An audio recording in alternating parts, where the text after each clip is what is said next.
Electric energy को generate, transmit और distribute किया जाता है 3 फेज पावर के रूप में। हमारे घरों में या बिल्डिंगों में ज़्यादातर हम सिंगल फेज पावर का इस्तेमाल देखते हैं, पर 3 फेज पावर को हम सिंगल फेज पावर से ज़्यादा प्रीफर करते हैं, क्योंकि 3 फेज पावर की मशीनरी सिंगल फेज पावर की मशीनरी से ज़्यादा कारगर होती है। लेकिन 3 फेज पावर को हम सिंगल फेज पावर से ज़्यादा प्रीफर क्यों करते हैं? 3 फेज पावर और सिंगल फेज पावर में बेसिक डिफरेंस क्या है?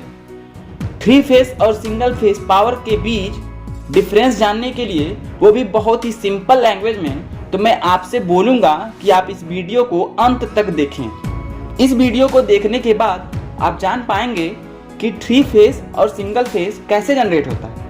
आप जान पाएंगे कि 3 फेज और सिंगल फेज मोटर या जनरेटर की वाइंडिंग कैसे होती है। पावर फैक्टर के मामले में 3 फेज या सिंगल फेज कौन ज़्यादा है? 3 फेज पावर किस प्रकार के घरों में और सिंगल फेज पावर किस प्रकार के घरों में लगे होते हैं?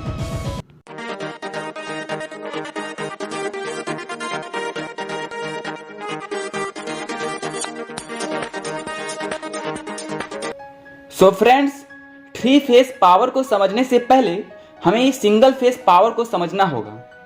माना कि यह सिंगल फेज जनरेटर की इंटरनल वाइंडिंग है, जिसके 2 टर्मिनल ए और बी दोनों एक दूसरे के अपोजिट हैं, और एक परमानेंट मैग्नेट या शाफ्ट इसके बीच में एक्सटर्नल सोर्स की वजह से रोटेट कर रहा है। जब यह परमानेंट मैग्नेट रोटेट करता है तो एक साइनोसोडियल वोल्टेज दोनों अपोजिट वाइंडिंग में क्रिएट होने लग जाती है। अगर हम वाइंडिंग टर्मिनल को किसी डिवाइस या बल्ब से कनेक्ट करें तो इलेक्ट्रिक करंट फ्लो होने लगेगी, और आप पाएंगे कि करंट या वोल्टेज दोनों एक ही फेज में आ जाएंगे। अगर हम इनके पावर को देखना चाहें तो सिंपल फार्मूले जो है power equal to voltage into current.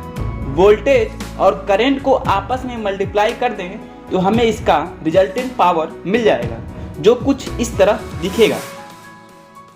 यह इसका पीक पॉइंट है। पावर का एक फनी थिंग ये भी है कि अगर हम इसका एवरेज लें, कुछ मैथमेटिकल कैलकुलेशन करने के बाद एवरेज पावर पीक पावर के 1/2 आएगा। अगर पीक पावर 2p है तो एवरेज पावर p होगा, और इसका आउटपुट पावर भी कांस्टेंट नहीं होता है।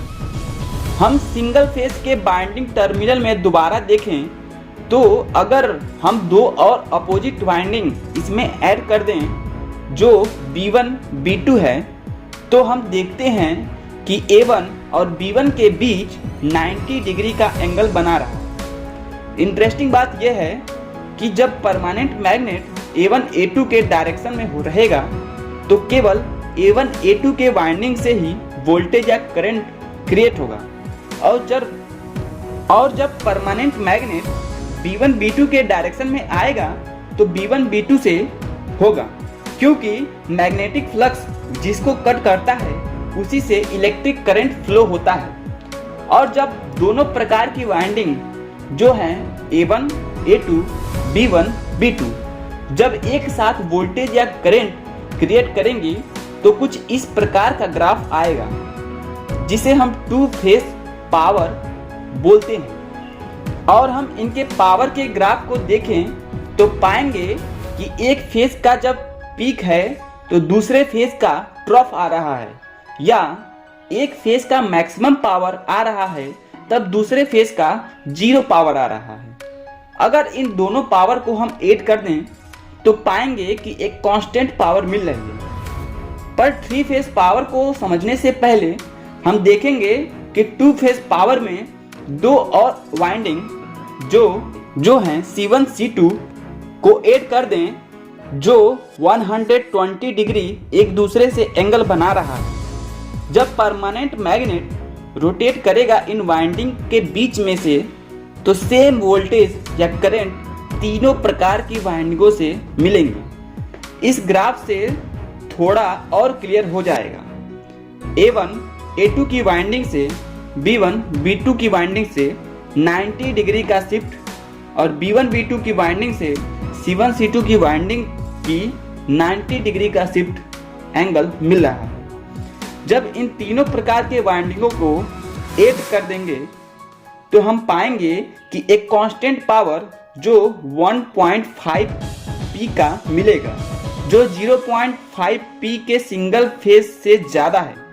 और यही कारण है कि 3 फेज पावर को सिंगल फेज से ज़्यादा हम प्रीफर करते हैं। अब हम देखते हैं कि किन घरों में किस प्रकार की वायरिंग हुई है। ज़्यादातर घरों में सिंगल फेज पावर लगा होता है, पर ये आपके ऊपर है कि आप किस प्रकार का कनेक्शन लेना चाहते हैं। अगर आपके हैवी लोड वाली अप्लायंस या मशीन यूज करना चाहते हैं तो आप 3 फेज पावर ले सकते हैं, जिसमें 2 लाइव वायर प्लस 1 न्यूट्रल जो 400 वोल्ट के लिए है, दूसरा 1 लाइव प्लस 1 न्यूट्रल जो 230 वोल्ट के लिए है।